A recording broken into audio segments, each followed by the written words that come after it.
ಬೆಂಗಳೂರಲ್ಲಿ ಬದುಕ್ತಾ ಕಟ್ಕೊಂಡಿರೋ ನಮ್ಮಂತ ಮಿಡಲ್ ಕ್ಲಾಸ್ ಹುಡುಗರು ಕಂಪನಿ ಕೆಲಸಕ್ಕೆ ರಜಾ ಹಾಕಿ ಒಂದ್ 3 ದಿವಸ 4 ದಿವಸ ಊರಿಗೆ ಹೋಗುವಾಗ ನಮ್ಗಾಗೋ ಸಂತೋಷ ಯಾರಿಗೂ ಆಗಲ್ಲ. ಆದ್ರೆ ಅದೇ ರಜಾ ಮುಗಿಸ್ಕೊಂಡು ರಿಟರ್ನ್ ಬೆಂಗಳೂರಿಗೆ ಹೋಗುವಾಗ ನಮ್ಗಾಗೋ ನೋವು ಸಂಕಟ ದುಃಖ ನಮ್ಗೆ ಗೊತ್ತು. ಊರಲ್ಲಿ ತಂದೆ ತಾಯಿ ಜೊತೆ ಟೈಮ್ ಸ್ಪೆಂಡ್ ಮಾಡಿದ್ದು, ಜೊತೆಲಿ ಕೂತ್ಕೊಂಡು ಊಟ ಮಾಡಿದ್ದು, ಫ್ರೆಂಡ್ಸ್ ಗಳ ಜೊತೆ ಹೊರಗಡೆ ಸುತ್ತಾಡಿದ್ದು, ಮತ್ತೆ ಹೊಲ ಗದ್ದೆ ಅಂತ ಬೆಳಬೆಳಗಲೆ ಓಡಾಡ್ತಾ ಸುತ್ತಾಡ್ತಿದ್ದು, ಇನ್ನ ಹಲವಾರು ನೆನಪುಗಳು ನಮ್ಮನ್ನ ಕಾಡ್ತಾ ಇರ್ತವೆ. ಅದ್ರಲ್ಲೂ ರಜಾ ಮುಗಿಸ್ಕೊಂಡು ರಿಟರ್ನ್ ಬೆಂಗಳೂರಿಗೆ ಹೋಗುವಾಗ ನಮ್ ಫ್ರೆಂಡು ನಮ್ಮನ್ನ ಕಳ್ಸಕ್ ಬರ್ತಾರಲ್ಲ, ಅವಾಗ ಅವ್ರ ಮುಖ ನೋಡ್ತಾ ಇದ್ರೆ ನಮ್ಗೆ ಎಲ್ಲಿಲ್ಲದ ದುಃಖ. ಏನಕ್ಕಪ್ಪ ಬೆಂಗಳೂರಲ್ಲಿ ಕೆಲಸ ಮಾಡ್ಬೇಕು, ನಮ್ಮ ಹತ್ರದಲ್ಲೇ ಎಲ್ಲೇ ಎಲ್ಲಾದ್ರೂ ಕೆಲಸ ನೋಡ್ಕೊಂಡ್ರೆ ಸಾಕು ಅಂತ ಅನಿಸ್ತಾ ಇರುತ್ತೆ. ಅದ್ರಲ್ಲೂ ಈ ಬಸ್ಸು ಸ್ಟಾರ್ಟ್ ಆಗಿ ಮೂವ್ ಆಯ್ತು ಅಂತಂದ್ರೆ ಕಣ್ಣಂಚಲ್ಲಿ ನೀರೇ ಬಂದ್ಬಿಡುತ್ತೆ. ಮತ್ತೆ ನಮ್ಮ ಊರಿಗೆ ಯಾವಾಗ ಬರ್ತೀನೋ ಏನೋ ಅಂತ.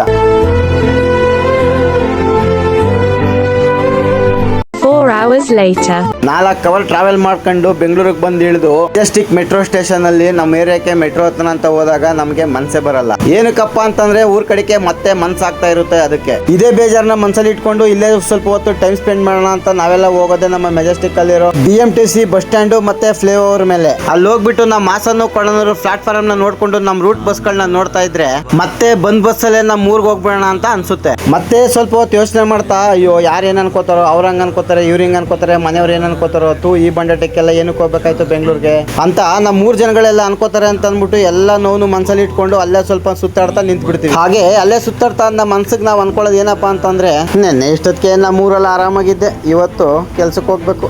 ಏನ್ ಗುರು, ನಮ್ಮ ಊರ ಹತ್ರದಲ್ಲಿ ಎಲ್ಲರೂ ಕೆಲಸ ನೋಡ್ಕೊಂಡು ಕಡಿಮೆ ಸಂಬಳ ಆದ್ರೂ ಸಿಕ್ಕಲ್ಲ, ನೆಮ್ಮದಿಯಾಗಿ ಇದ್ಬಿಡೋಣಪ್ಪ ಅಂತ ತಿಳ್ಕೊಂಡು ಇವಾಗಿನ ಪರಿಸ್ಥಿತಿಯಲ್ಲಿ ಮನೆ ಕಮಿಟ್ಮೆಂಟ್ ನ ನೆನ್ಕೊಂಡು ಎಷ್ಟೇ ನೋವು ಫೀಲಿಂಗ್ಸ್ ಇದ್ರು ಮನ್ಸಲ್ಲೇ ಇಟ್ಕೊಂಡು ಸೀದಾ ರೂಮ್ ಕಡೆ ಕೊಡ್ತೀವಿ. ರೂಮಿಗೆ ಬಂದು ಡ್ಯೂಟಿಗೆ ಹೋಗಕ್ಕೆ ಇಷ್ಟ ಇಲ್ಲದೆ ಇದ್ರು ಮನ್ಸಲ್ಲಿ ನೋವು ಇಟ್ಕೊಂಡು ಡ್ಯೂಟಿಗೆ ಹೋಗಕ್ಕೆ ನಗ್ನಗ್ತಾ ಓಡ್ತೀವಿ. ಇದಿಷ್ಟು ನಾನು ಬೆಂಗಳೂರಲ್ಲಿ ಕೆಲಸ ಮಾಡುವಾಗ ನನಗಾದ ಅನುಭವ. ಸಿಗೋಣ ಮುಂದಿನ ವಿಡಿಯೋದಲ್ಲಿ.